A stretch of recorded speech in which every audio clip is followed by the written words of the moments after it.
maternidade escola. Hoje nós vamos abordar um tema bastante básico dentro do dia a dia dos médicos residentes, principalmente dos residentes, né? E que tem uma importância grande em relação à conduta controversa, em alguns aspectos, né? Para apresentar o tema, nós convidamos a doutora Carolina Sampaio, que é R2 da residência obstetrícia da maternidade escola, e como moderadora a professora Nina Cooperman. Mas ela, no momento, ela não está na sala, mas ela está em uma cirurgia e assim que ela puder, ela já vai entrar para fazer a moderação. Então, doutora Carolina, fique à vontade para iniciar a sua apresentação. Obrigada, professor. Boa noite a todos. Eu vou compartilhar aqui a minha tela e aí, se tiver tudo ok, vocês me falam.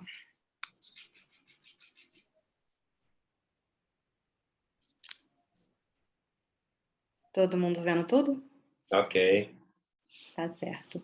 Bom, como o professor já me apresentou, meu nome é Carolina Sampaio, eu sou R2 do Serviço de Obstetrícia da Maternidade Escola e de Ginecologia do HU.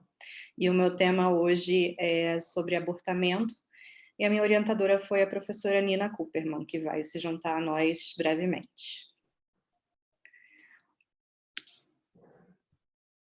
Bom, para iniciar, só fazer uma organização do que eu vou abordar sobre esse tema. É um tema que, de fato, nós temos muita vivência no serviço, especialmente para os plantonistas, e todo plantão a gente encontra alguma gestante com queixa de sangramento de primeiro trimestre, medo de estar sofrendo uma perda, então é algo bem corriqueiro. Vou iniciar com a definição, em seguida vou começar a falar sobre os fatores de risco e etiologia, passando para a avaliação e diagnóstico, esclarecendo as formas clínicas junto com o manejo delas. Para iniciar, eu trouxe algumas definições pelo Ministério da Saúde de 2020, essa última nomenclatura que eles tiveram. O abortamento é definido como uma perda gestacional até 20 a 22 semanas e com um produto da concepção pesando menos que 500 gramas. A OMS e a Febrasgo, eles configuram essa definição como perda gestacional até 22 semanas e pesando menos que 500 gramas, e já a ACOG, de 2019, configura como uma interrupção da gestação antes de 20 semanas. Outras definições que a gente encontra falando sobre o abortamento, configurando a perda gestacional após detecção de beta-HCG positivo ou a visualização do saco gestacional na ultrassonografia. Temos também o que a gente chama de perda bioquímica, que é a perda gestacional após a detecção do beta-HCG, porém antes da visualização do saco gestacional ou de alguma imagem sugestiva de gestação na ultrassonografia. Também temos o abortamento de repetição, que, segundo a ACOG, são mais de 2 perdas gestacionais documentadas por ultrassonografia ou estudo histopatológico.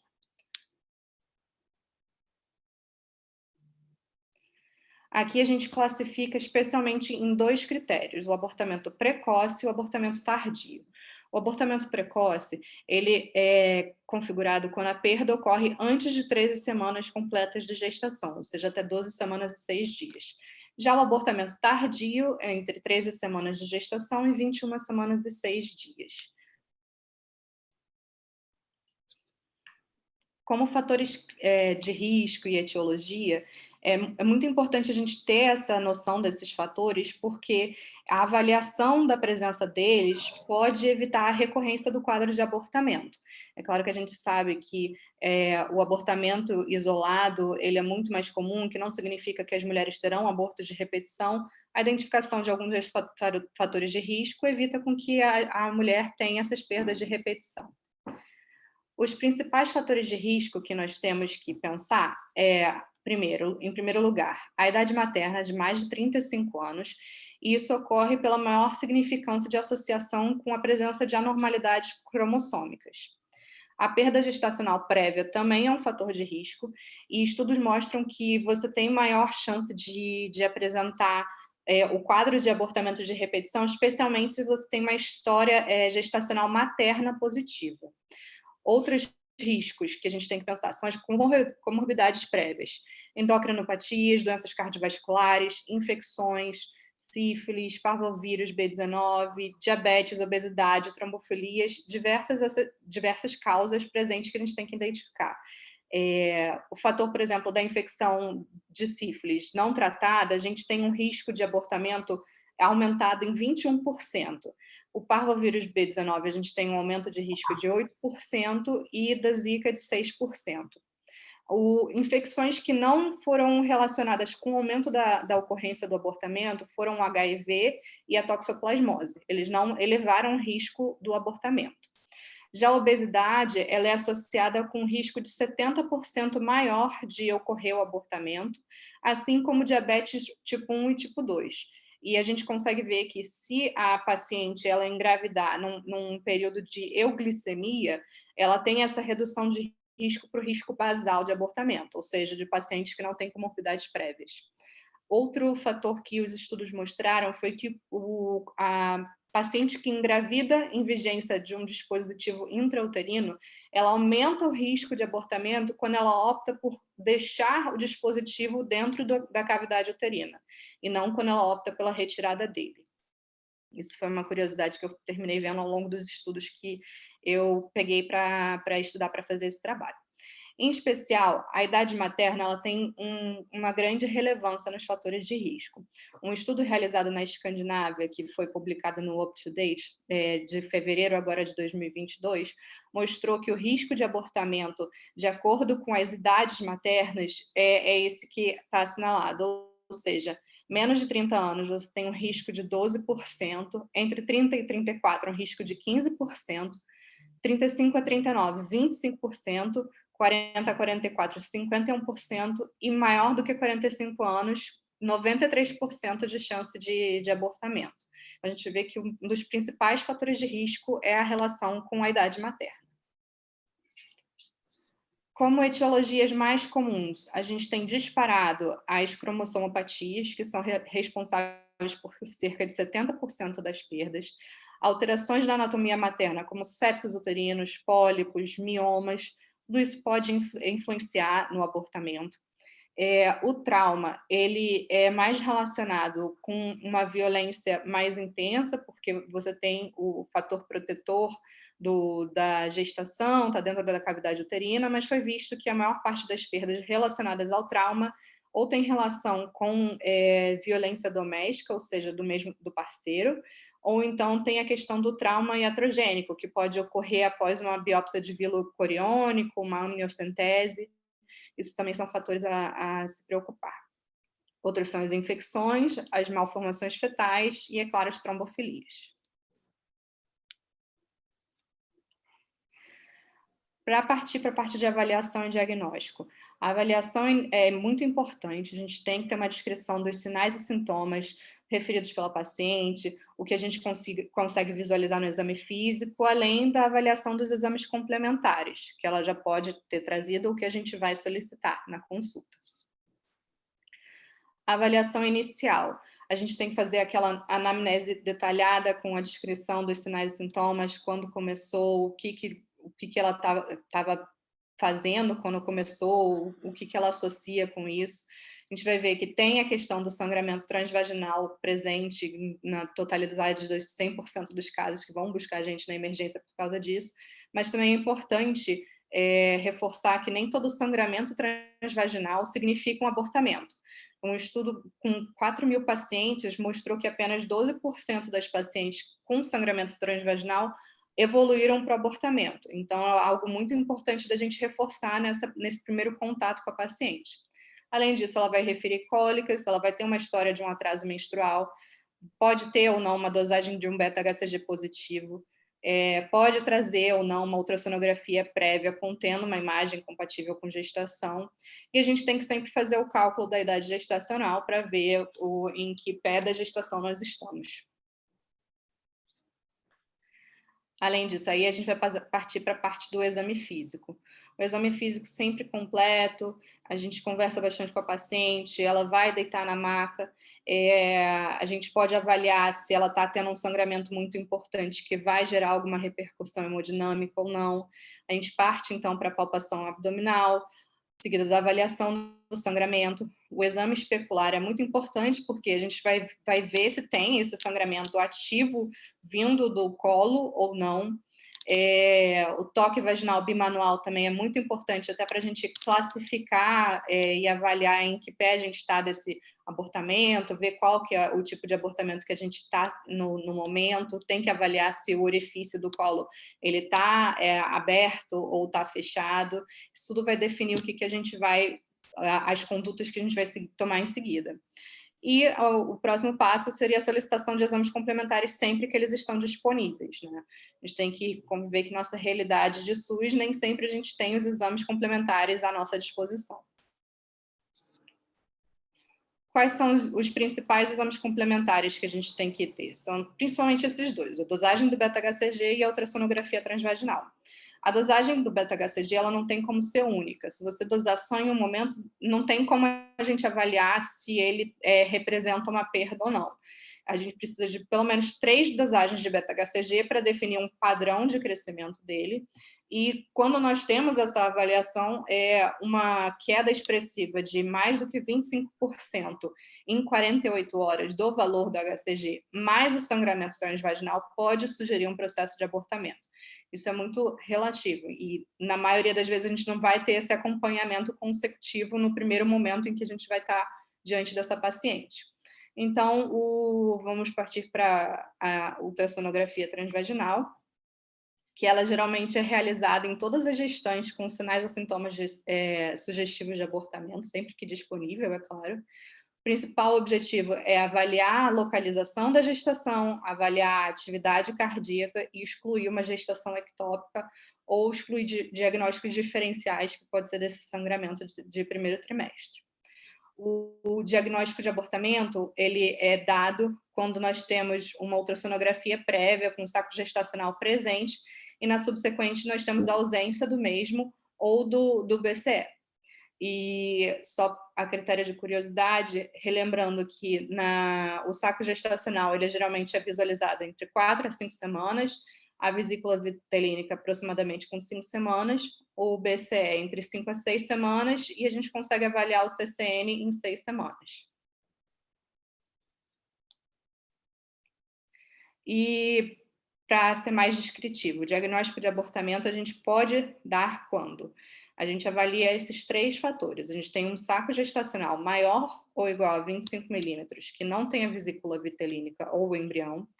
Nós temos um CCN maior do que 7 milímetros sem BCE e ausência de BCE em ultrassonografias repetidas após 2 semanas da primeira, quando a gente não conseguiu avaliar o saco gestacional e nem avaliar esse embrião. Então, quando a gente está diante desse caso, nós estamos diante de um abortamento.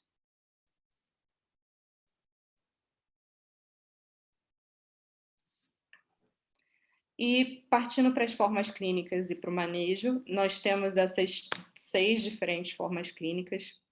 Isso a gente consegue ver no protocolo assistencial da maternidade escola, em diversas literaturas. A gente divide entre essas 6 para poder ter uma forma melhor de classificar e de ver o manejo. A gente tem a ameaça de abortamento, o abortamento inevitável, o abortamento completo, o incompleto, o infectado e o retido. Primeiro, a gente tem que ter uma abordagem à paciente, né? Temos que ter uma conversa com a paciente sobre o seu caso e as possibilidades de conduta, informando todas as possibilidades de tratamentos que nós temos, elucidando os medos e receios, e sempre que possível, ou seja, se a paciente estiver com uma estabilidade clínica, sem nada que ponha em risco a vida dela, a gente propicia uma escolha compartilhada da conduta. É sempre importante botar a paciente a par da sua saúde, então ofertar uma possibilidade de escolha sempre que possível. Na ameaça de abortamento, a gente está entrando nas classificações, né? E para facilitar, comparando os casos, a gente avalia sempre esses mesmos parâmetros. Então, na ameaça de abortamento, o sangramento vai ser um sangramento discreto, pode ter dor ou não, se tiver ela menos intensa, não vai ter febre, o exame especular não vai ter nenhuma alteração, o orifício do colo vai estar fechado e a gente não vai ter nenhuma alteração na ultrassonografia. Quando a gente está diante desse caso, o que a gente faz? Acompanhamento ambulatorial, esclarecer para a paciente o quadro clínico dela e tentar tirar o máximo de medos que ela pode ter. E, é claro, falar para ela, olha, se o sangramento aumentar, se tiver mais cólicas ou se tiver alguma coisa, volta que a gente te reavalia. No quadro do abortamento inevitável, o sangramento aqui ele vai estar sempre presente, ela vai se queixar de cólicas, não vai ter febre, porque a gente não está num quadro de abortamento infectado. No exame especular, a gente vai evidenciar um sangramento ativo pelo orifício externo do colo, e esse orifício, o orifício interno do colo, ele vai estar entreaberto, ou seja, o colo vai estar aberto. Na ultrassonografia, a gente pode ver uma deformação do ovo, um hematoma retroovular, ou então ele se encaminhando para o colo, ou seja, muito baixo. De manejo, a gente pode e deve, nesse caso, ter a conduta ativa. Mais para frente eu vou elucidar as diferentes condutas, para não ficar muito confuso. Em seguida, a gente tem o abortamento completo, que o sangramento ele pode estar discreto ou ausente, não vai ter dor, na maioria dos casos, também não vai ter febre. O exame especular vai estar normal, o colo vai estar fechado e na ultrassonografia a gente vai evidenciar um útero vazio, ou seja, já resolveu o quadro. Nesse caso, nós temos apenas que orientar a paciente de que ela sofreu um processo de abortamento, que já foi concluído e que agora ela tem que seguir em frente com a sua vida. Mais para frente eu vou falar também sobre o que fazer nesse período pós-abortamento.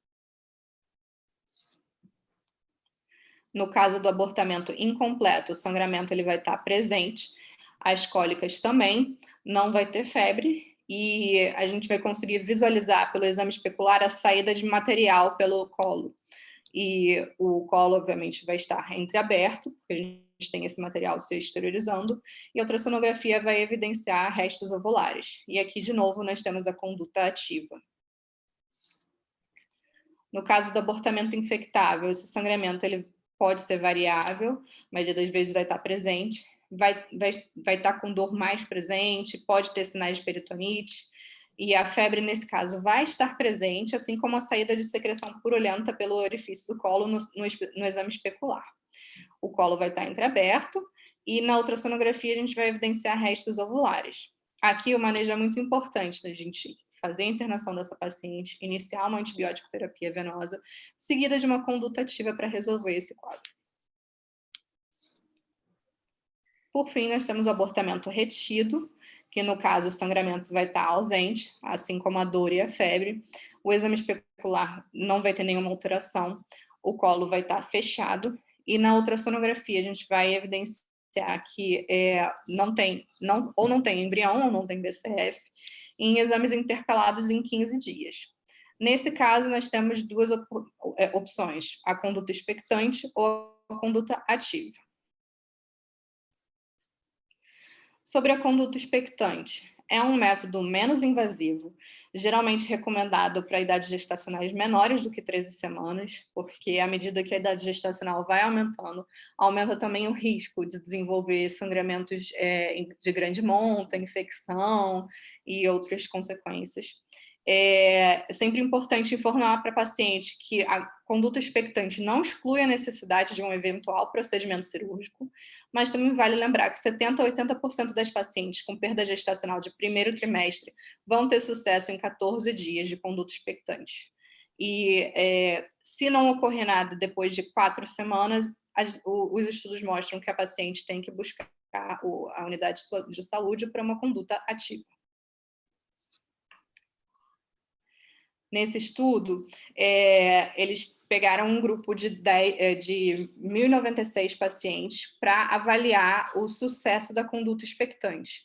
e viram que um abortamento incompleto ele chegou ao fim do processo de abortamento, ou seja, teve sucesso depois de 7 dias em cerca de 53% das pacientes e depois de 14 dias em 84% das pacientes. Então, foi um estudo com um resultado bem positivo com relação à conduta expectante.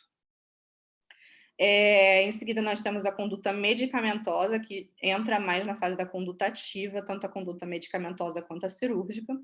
E aqui nós temos uma certa diferença entre os Estados Unidos e o Brasil. Nos Estados Unidos, por exemplo, eles usam mifepristona e misoprostol por 24 a 48 horas para induzir a expulsão do material.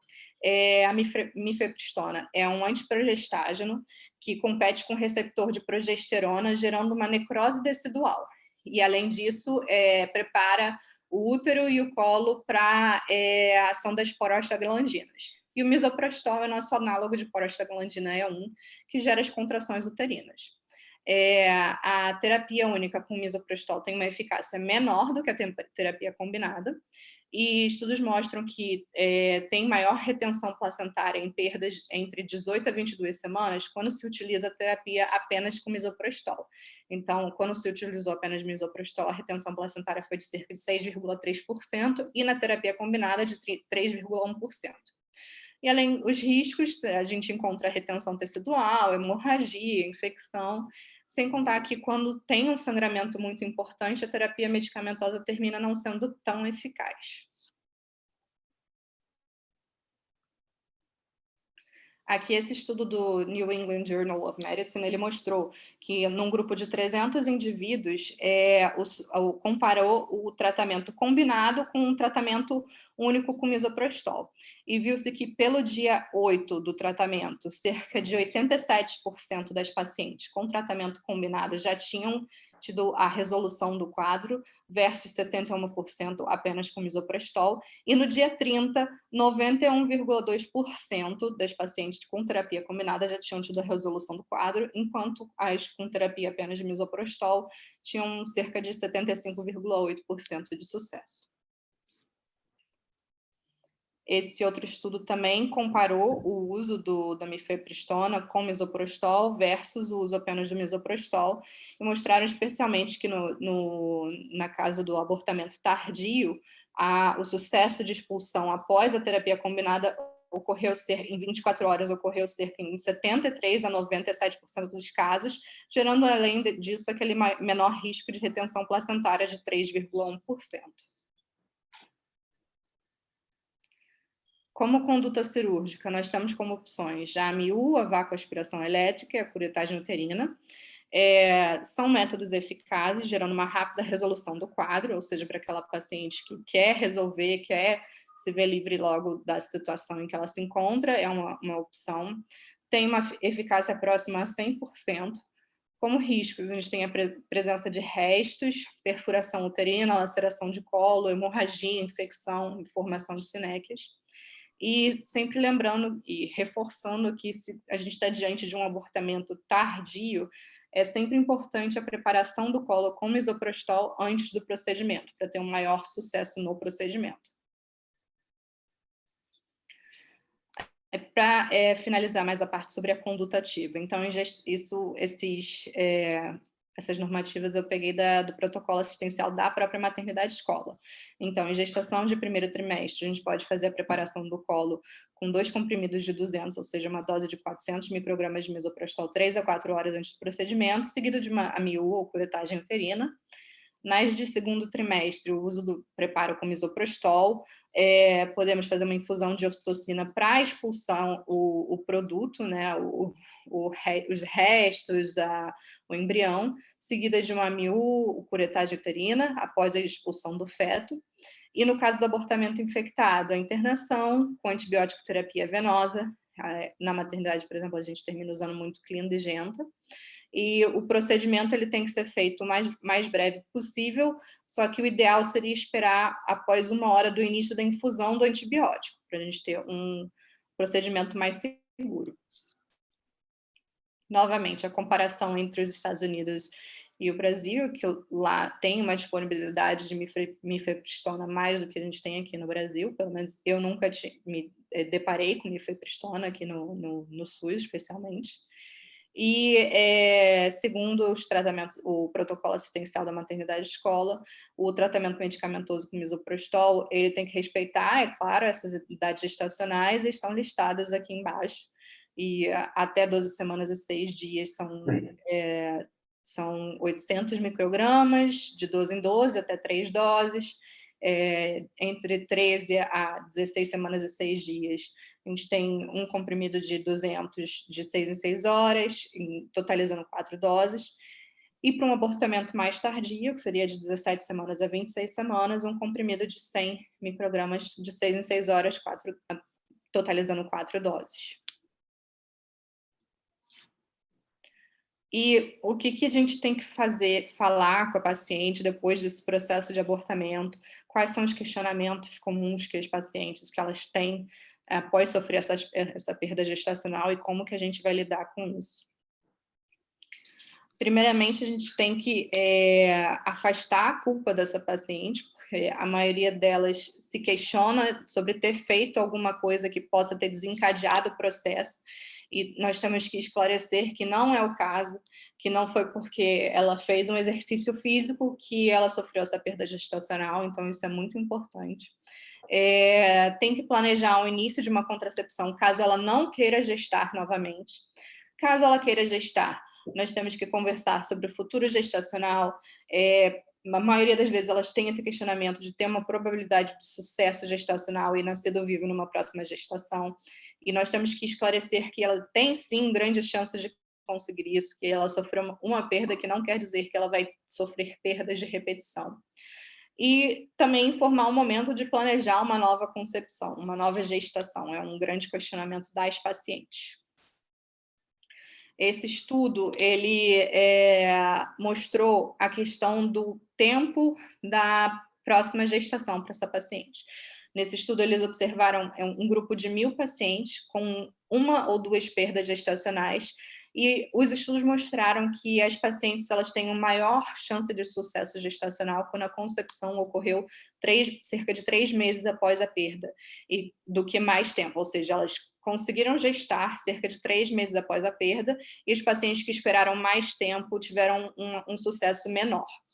E, além disso, eles reforçam de que não tem um tempo determinado que a gente deve orientar elas para ter um maior sucesso, mas que geralmente o tempo que mostrou mais efetivo foi esse período de 3 meses, mas em todos os momentos eles falam que isso não é 100% certo, que só foi uma observação que eles tiveram com o grupo que eles estudaram.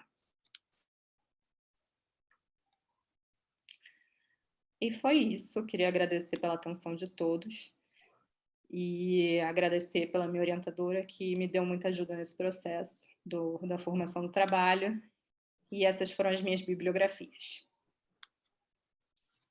Ok, obrigado.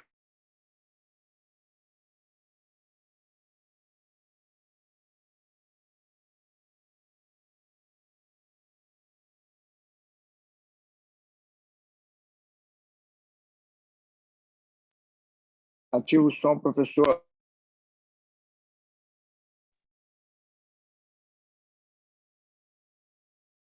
O som já está disponível para todos, pessoal.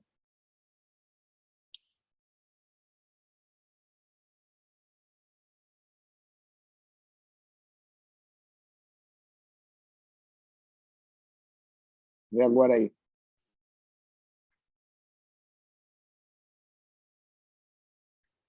Sim, agora sim. Vou ligar o da Nina. Ok. Parabéns, Carolina, pela apresentação. Abordou alguns aspectos interessantes que causam algumas dúvidas até, né, de como que a gente lida com determinadas situações. A indução, né, também é bastante importante, essa comparação que você fez, né? E acho que foi muito boa a sua apresentação, né? É claro que não era o escopo dessa apresentação abordar abortamento de repetição, porque é outra aula e muito mais extensa do que essa. Então, parabéns, Carolina, foi muito bem planejado, e parabéns também pela Nina, que estava presente já Estou aqui, professor. Está me Cadê ouvindo? você? Ah, tá. Estou aqui. Desculpa, é que na hora que eu fui ativar o microfone eu caí. Desculpa. Tá. Queria primeiro agradecer, professor, ao senhor pelo convite aqui para moderação, pedir desculpa aqui pelo ambiente inóspito, pelas caídas aqui, porque realmente foi uma emergência, coisas inerentes à nossa área. Então, desculpa, vocês estão me ouvindo bem, né? Exato, sem problema. Nina, a gente vai abrir inicialmente para as dúvidas dos residentes, principalmente dos residentes, né? Porque todas as vezes, claro que toda vez que nós temos uma apresentação, as dúvidas sempre aparecem, né? Principalmente naqueles que tentaram, fizeram uma observação, uma lida sobre o assunto, né? Antes da gente discutir. Então, eu queria colocar para os residentes abertura para fazerem suas perguntas, suas dúvidas e seus comentários. Sim, os residentes podem ficar à vontade.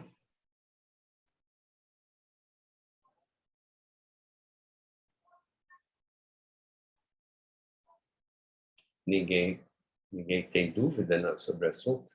Eu tenho uma dúvida, na verdade. Posso falar? Pode, claro. Deve. A conduta expectante, a gente aguarda geralmente por 4 semanas. Mas, às vezes, a paciente tem uma ultrassonografia que tinha uma idade gestacional que não batia com a DUM, por exemplo, uma idade gestacional diferente. E aí, quando ela vai fazer uma nova ultrassonografia, tá que a idade gestacional de interrupção vamos supor, sei lá, 7, 8 semanas. Mas os sintomas começaram depois e a idade gestacional pela DUM seria mais. Como que a gente define esse tempo de 4 semanas? Entendeu mais ou menos o que eu quis perguntar? Eu não sei se ficou muito claro. Por exemplo, a paciente tem uma ultrassonografia, uma única ultrassonografia que já tinha interrupção da gestação com 7 semanas, vou dar esse exemplo. Mas a DUM dela daria que ela tenha 10 semanas. E ela começou a ter sintomas há 2 dias. Como definir a partir de qual data a gente vai contar para ter essas 4 semanas de conduta expectante? Pelo que eu li para fazer esse meu trabalho, o que a gente, quando tem uma discrepância muito grande, a gente dá preferência para a idade gestacional que a gente observa na ultrassonografia. A gente não tem a certeza de quando ocorreu o momento da concepção, se a DUM dela é realmente a DUM dela, então a gente tem que observar o que a gente encontra na ultrassonografia, e a partir daí a gente avalia o tempo. Entendi, mas isso porque ela teria uma única ultrassonografia, sei lá, uma interrupção já, não teria uma ultrassonografia pré para a gente fazer a comparação. Sim, entendeu? Sim. Nesse caso, a gente pode avaliar, fazer uma segunda ultrassonografia em um outro momento. Mas o que a gente vai avaliar também são os outros marcadores da ultrassonografia, que, por exemplo, se ela tem na imagem um embrião com um CCN de 7 milímetros que não foi visualizado no BCF, a gente já pode considerar de que provavelmente se trata de um abortamento. Então, não é só o fato de a gente ter um exame. Os estudos realmente eles falam que você pode sim diagnosticar apenas com um exame, desde que você tenha esses parâmetros para você poder avaliar se de fato se trata de um abortamento ou apenas de uma gestação que ainda está muito inicial. Uhum. Eu acho que a dúvida dela é que, tendo só um exame com 7 semanas e já está definido que a gestação está interrompida, tá? E a DUM seria 10, será que essa gestação não teria 10 e ela foi interrompida com 7? Então, você já teria mais 3 semanas de intervalo? Tá? Thalita, é difícil, realmente, você tendo um exame só, tá? Para você definir. Tá? Mas você pode lançar mão de características, né? Por exemplo, a paciente pode sentir modificações no organismo que mostravam que a gravidez provavelmente estava interrompida, né? As mamas que doíam deixaram de doer, né? Então, algumas características que vão sugerir que provavelmente essa gestação já estava interrompida há algum tempo.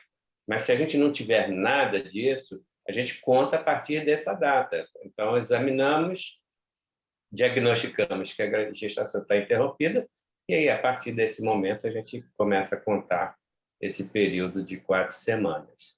Tá? Muito obrigada, professor. Alguém tem mais alguma pergunta? Eu. Tá. Boa Fala aí. noite. Não, é só para residente, Jair. Eu tenho dúvidas também, ué. Eu também quero aprender. Então, Então, tá bem. vamos Então, Jair, depois eu você se falo, incomoda não tem da problema. Nina fazer os comentários, aí depois a gente abre para... Claro, tem toda razão, professor. Pode, no final, a gente comenta. Tá legal. Então, Nina, faça então, seus comentários e depois a gente abre para todo mundo. Não, na verdade, eu queria primeiro parabenizar a Carolina. Ela foi super empenhada, acho que a apresentação dela super organizada, super completa. Ela estava bem empenhada nisso mesmo. E as observações que eu queria fazer, primeiro, isso que o senhor apontou no começo, né, em relação ao tema ser tão frequente, o assunto ser, né, a gente vê tanto na nossa prática. E a gente, às vezes, vê o assunto com tanta frequência e não percebe que a paciente não vê o assunto com tanta frequência. Então, uma coisa que a Carol abordou que eu acho importante é a gente, na conversa com a paciente, mostrar para ela as faixas, né? A frequência, o quanto isso é frequente, até para tirar um pouco essa questão que ela falou da culpa da paciente. Fala assim, nossa, mas por quê? Não, porque isso acontece com muita frequência, uma proporção grande das gestações são interrompidas mesmo, não foi nada que você fez. Então, a paciente, às vezes, fala assim, nossa, agora eu conversando com as minhas amigas, vi que um monte delas já teve perda. Sim, porque é esperado isso, né? Mas elas, às vezes, não têm essa visão que a gente tem de ser um tema tão natural.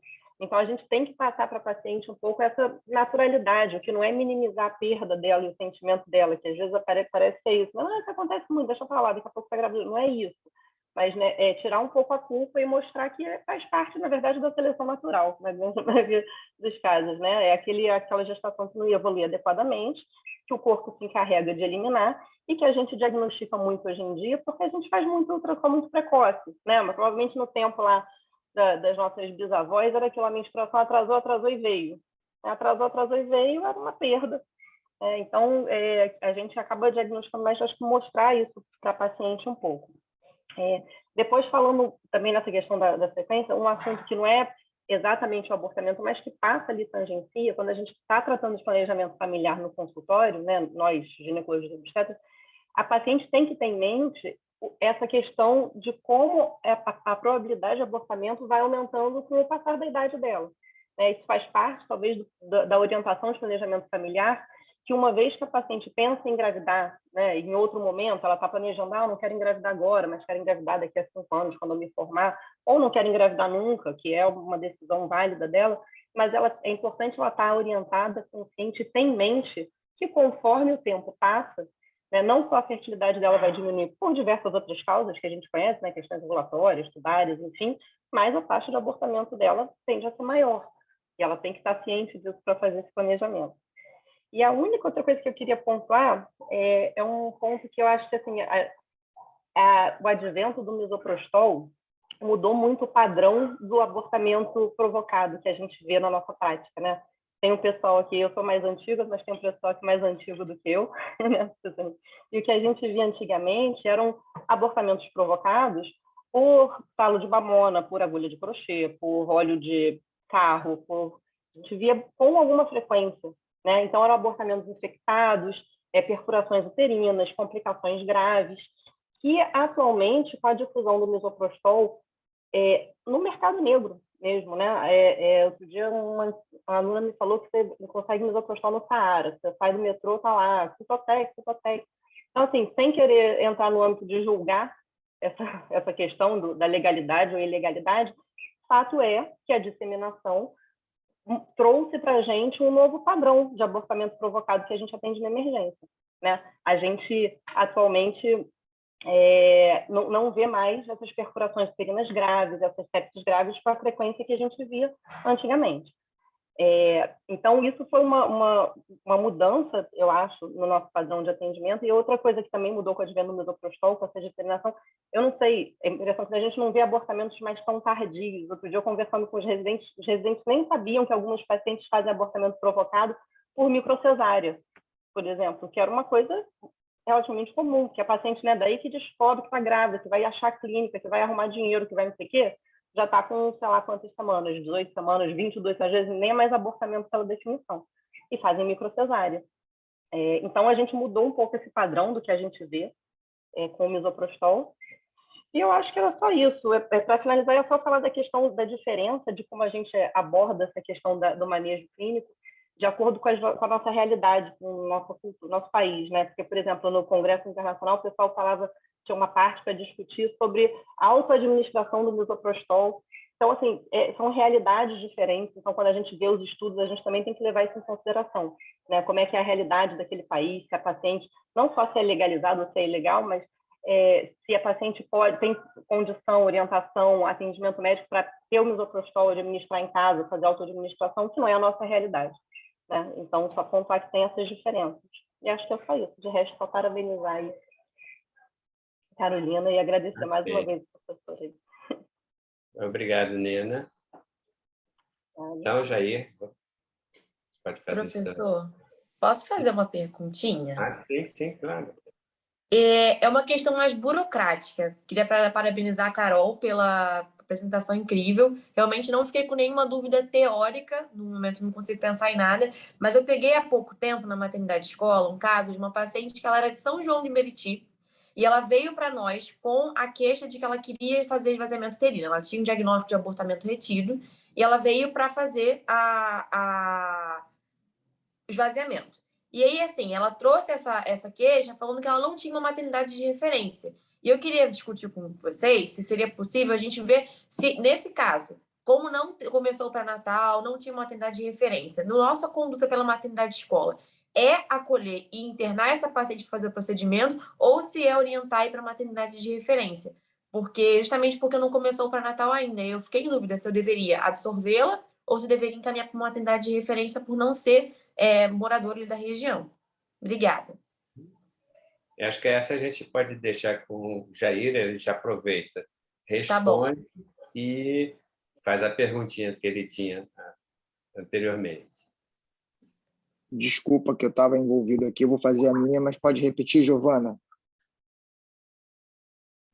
Posso? Eu queria saber, porque chegou há pouco tempo atrás uma paciente de São João de Meriti, que veio para fazer esvaziamento dele na maternidade escola, falando que ela escolheu aleatoriamente a maternidade dela porque ela não tinha uma maternidade de referência. A minha dúvida é se, no caso dela, por não ser nossa referência, porque ela morava em São João de Meriti, se a gente devia acolher e absorver essa paciente ou encaminhar para a maternidade de referência. Questão burocrática mesmo que eu queria saber. Obrigada, tá? Não, excelente pergunta, vamos chegar lá. Primeira coisa, parabéns a Carolina, não é, pela brilhante apresentação e aos comentários da professora Nina aí, muito obrigado, né? Sempre acrescentando na maternidade escola. Em relação à pergunta da Giovana, a outra pergunta que a gente faz em seguida na admissão é como está o exame físico da paciente. É emergência? Está com sangramento importante? Está com muita dor? Precisa de atendimento ou ela está procurando espontaneamente com uma ultrassonografia que está, sei lá, uma semana? Se for o primeiro caso, emergência, é para todas as pacientes de qualquer lugar, seja brasileira ou não, é o SUS. A gente acolhe a todos. Se não for emergência, a gente vai educadamente dizer para ela que ela tem que procurar a maternidade mais próxima à sua residência. E é assim para todos, inclusive para os partos e tudo, se a gente considerar que não há um risco para a paciente. Se ela está com uma ultrassonografia uma semana com aborto retido, não, a senhora não pode fazer aqui, mesmo porque a gente entende que isso acaba estimulando e atrapalha a estratégia de municipalização, né? Essa estratégia do SUS é essa, que o paciente fique próximo à sua residência. A gente entende perfeitamente que é difícil, a maternidade é um nicho de qualidade, mas a gente não consegue absorver tudo, infelizmente, não. Isso é uma questão. A outra questão que a Carolina tocou, muito importante, é em relação à conduta expectante. Temos aqui 40 participantes na sala, devemos aproximadamente umas 30 mulheres. Eu tenho certeza que se eu perguntar para todas as 30 mulheres que estão nessa sala, se ela tiver um diagnóstico de aborto retido, ela deseja esperar 4 semanas de acompanhamento, eu acredito que a resposta vai ser não. Ninguém vai querer ficar esperando 4 semanas para esvaziar o seu útero, independente da classe social. Então, eu acho que e o protocolo da maternidade escola está explícito lá que pode ser feito o acompanhamento expectante. Não é uma obrigação quando a paciente chega. Então, eu acho que o mais importante é a gente conversar com a paciente e perguntar o que ela quer. É direito dela. Se a gente está oferecendo o parto vaginal ou a cesariana a pedido, por que não ela escolher o tempo que ela pode... Olha, eu não quero ficar com isso aqui na semana que vem, eu gostaria de resolver isso aí.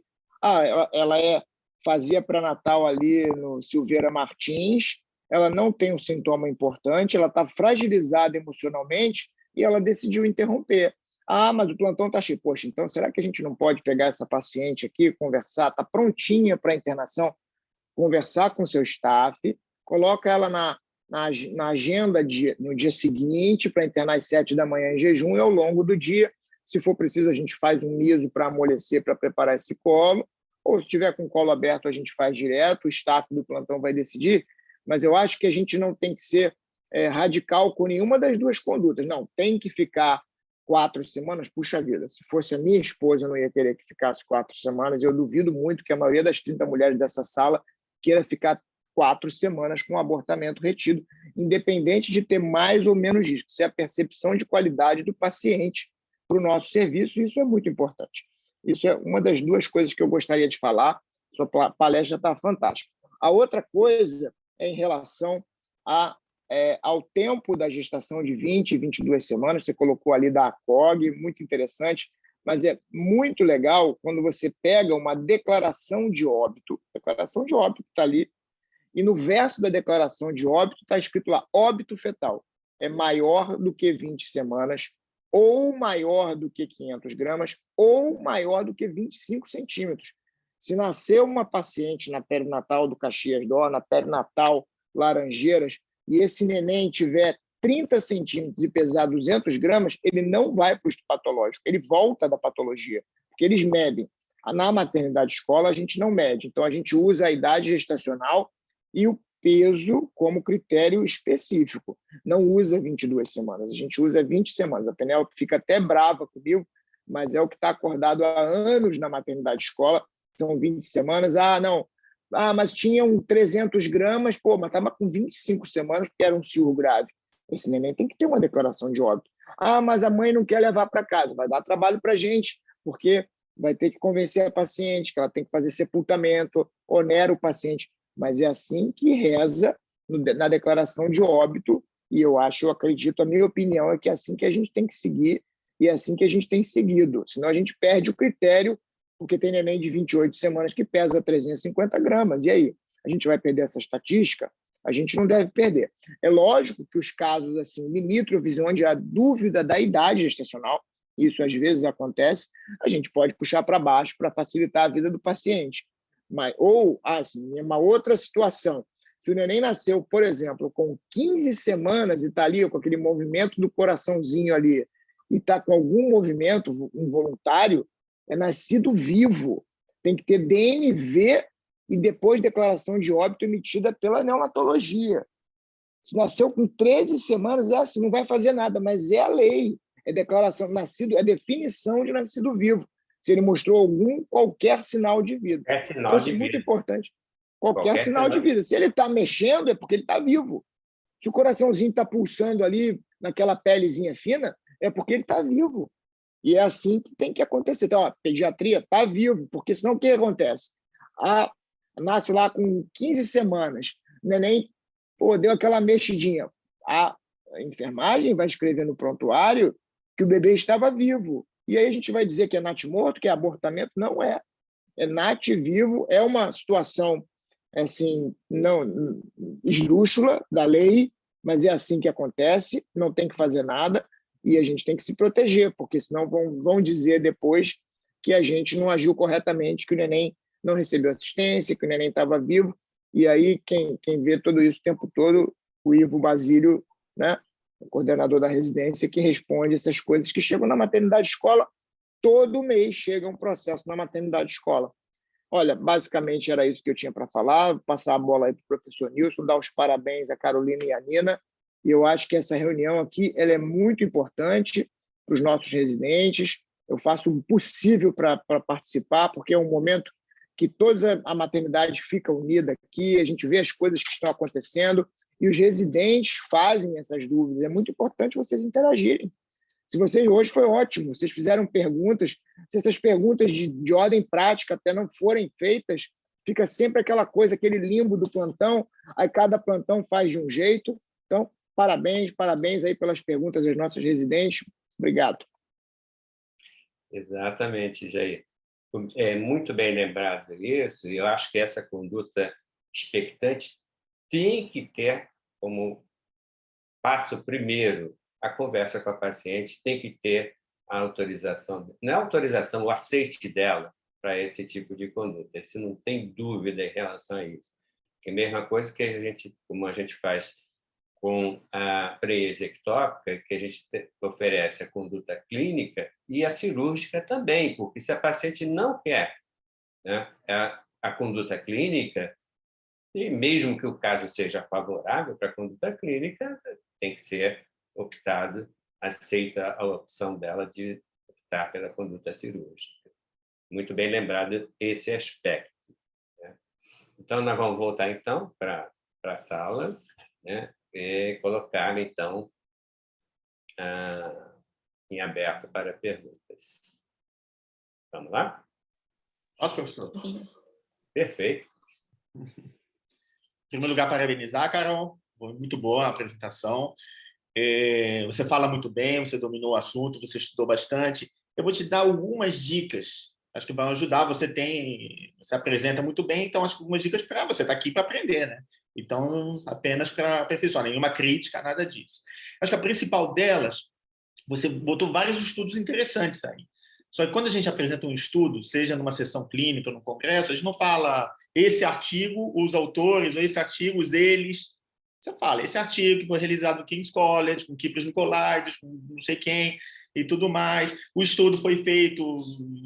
Você mostrou um estudo, inclusive, de mifepristona com impacto com grau de impacto 1, ou seja, era um duplo randomizado com placebo, etc. Um estudo de altíssimo, o melhor estudo que tem. E você passou por ele passando. Então, é importante que a gente discutir um pouquinho sobre a qualidade dos trabalhos, já que a gente está apresentando trabalhos, apresentando artigos, não jogar simplesmente, esse mostrou que funciona e esse mostrou que não funciona. Depende se esse mostrou que funciona, é um artigo mal feito, tem um monte de viés, enquanto que aquele que não funciona está mais encorpado, ele dá mais valor a isso. Então, acho que é importante a gente ficar um pouquinho de olho nisso, tá, Carol? Repito, você apresentou muito bem, foi excelente, foi muito completo. Achei bastante interessante essa história do aconselhamento pós-abortamento, é uma coisa que nem sempre a gente discute, isso é uma coisa que as pacientes sempre vão depois conversar com a gente, enfim, eu sou culpada e tudo mais, acho que é importante, você apontou um ponto interessante. Deixa eu te fazer uma pergunta, você me falou que, você botou lá no gráfico que gestantes com 45 anos têm 93% de chance de abortamento, certo? E se essa gestante tem 45 anos, mas ela fez uma FIV com ovodoação de óvulos de 35 anos?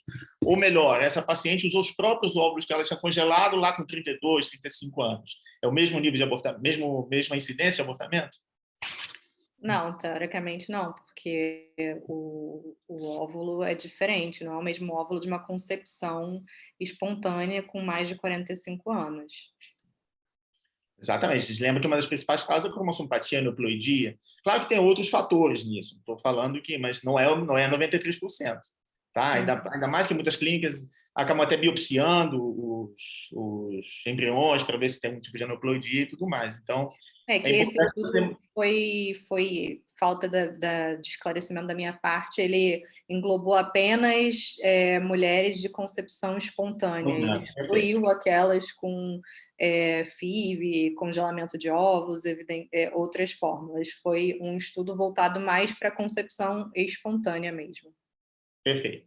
Outro ponto que até você, nos comentários, agora há pouco você falou, sobre ultrassom único, aqueles critérios que, na verdade, acode para os critérios, né? Saco gestacional acima de 25 milímetros, ou embrião no CCN acima de 7 milímetros, a partir de 7 milímetros, né? A gente já pode considerar como uma interrupção, tomar muito cuidado com isso. O ultrassom de primeiro trimestre é o nosso calcanhar de Aquiles, para ultrassonografista, para fetólogo, tem que tomar muito cuidado, porque eu já vi isso, né? Porque eu dava plantão na perinatal, um laudo de um ultrassonografista de ótimo padrão, um obstetra de ótimo padrão foi lá fazer um esvaziamento porque tinha critérios, estava correto, chega lá, tinha um feto vivo, entendeu? Não, com certeza, tanto que é algo que é mais que eu só vi a COG comentando mesmo, de ultrassom único pode sim ter diagnóstico. Todas as outras referências, elas sempre falam da importância de ter algum exame seriado, alguma avaliação em um segundo momento para ver se é de fato um abortamento ou não. Mas a COG, ela realmente visa mais esse que pode ser feito esse diagnóstico único. Mas eles também deixam bem claro que eles falam pode bem grande. Então, pode ser feito um diagnóstico único, porém, sempre que possível, ter uma segunda avaliação.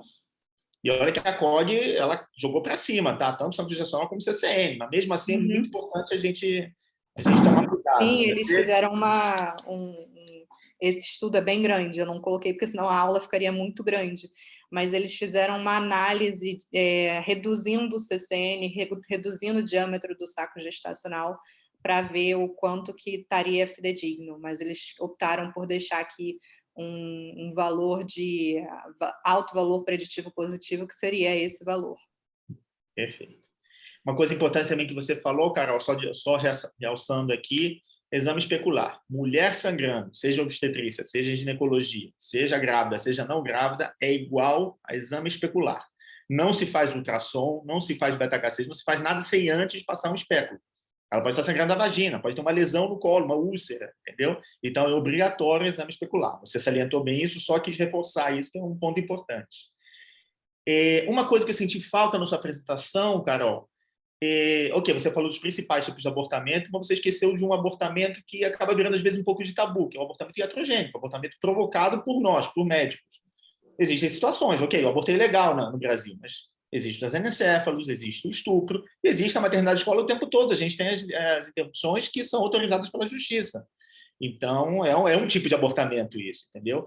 Isso os livros americanos botam isso normalmente porque lá é legalizado, mas aqui meio tabu, toda aula que a gente faz de abortamento, ninguém toca nesse assunto, ninguém fala, ninguém pergunta, entendeu? Mas é uma coisa que está no nosso dia a dia. Então, a maternidade escolar recebe paciente com vítima de estupro, recebe anencefalo, recebe feto mal formado com autorização judicial. Então, é importante também a gente falar isso e entra dentro dessas condutas que a gente está discutindo aqui. E a gestante grave, né? A gestante grave também. Sim, em risco materno, exatamente. Só tem razão. Materno.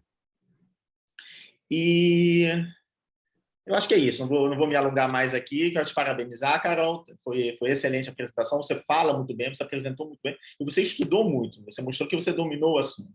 Então, tá de parabéns. E parabéns para o professor Nilson e a Nina, claro, orientadora, mantendo um alto padrão das nossas reuniões aqui. A gente aprende muito. Parabéns. Ok. Obrigada. Fazer uma perguntinha rápida, Carolina. Você, quer dizer, eu acho que tem algum motivo, né? Você não falou nada sobre a progesterona, né? Então, o que eu li é que eles até colocaram numa listagem de que não influencia muito no abortamento, seria o uso da progesterona, de polivitamínicos e de outros outros compostos lá que eles listaram. E eu realmente não coloquei, mas nesses artigos que eu listei na minha bibliografia final, um deles comenta sobre a progesterona e que muito se acreditava que influenciava, que quando a paciente tinha um sangramento era recomendado começar com uma progesterona, mas viu-se que não tem eficácia no uso da progesterona com relação ao processo do abortamento em si. Uhum. Eu acho que na apresentação é exatamente isso. Realmente não tem mais para se falar em progesterona. Só que a persistência no receituário do uso da progesterona é uma coisa incrível. Eu acho que vale a pena, na apresentação, a gente citar que não tem eficácia o uso da progesterona. Mas parece que a caneta ali fica meio difícil, né, de não prescrever. Mas por isso mesmo que realmente os estudos já têm comprovado que não há nenhum efeito eficaz, benéfico do uso da progesterona nessa situação. Antigamente, professor, tinha inibina, o senhor lembra? Também prescreviam ao torto direito. Tinha. Com certeza. Inibina era outra panaceia. Ok. Alguém mais quer fazer algum comentário? Professor Jorge? Não, só elogiar. Achei que a sessão foi ótima, como tem sido todas, e fico feliz que estou vendo aí, nesse ano, uma frequência maior. E parabéns aos apresentadores e parabéns a você, Nilson, que está mantendo aí um nível altíssimo dessa programação. Muito obrigado. Valeu, obrigado. Ok, então, Fernanda, quer falar alguma coisa? Não, Nilson. Só elogiar novamente a apresentação da Carolina. Achei que os comentários e as perguntas dos residentes inicialmente também foram muito boas. Acho que todos os comentaristas abrangeram as diferentes perspectivas do tema, né? As mais relacionadas à gestão dentro da maternidade, a parte clínica, as dúvidas, os equívocos que antigamente, né, eram feitos e que tiveram alguma resistência a serem mudados, mas o professor Nilson falou ainda agora disso. Foi excelente a abordagem, motivada por uma apresentação que foi muito boa, então permitiu que a discussão se ampliasse dessa forma e se organizasse assim. Foi ótimo. Parabéns, Carolina e Nina, pela sessão de hoje. Ok. Obrigada. Então, gostaria de agradecer, então, a Carolina, a Nina, pela moderação, e parabenizar a Carolina pela apresentação e agradecer a todos presentes aqui, né, que participaram dessa reunião. Um grande abraço para todos, boa noite e até a semana que vem. Tchau, tchau. Parabéns, Carolina. Obrigada. Obrigada. Boa noite. Boa noite. Eu vi, não, eu estou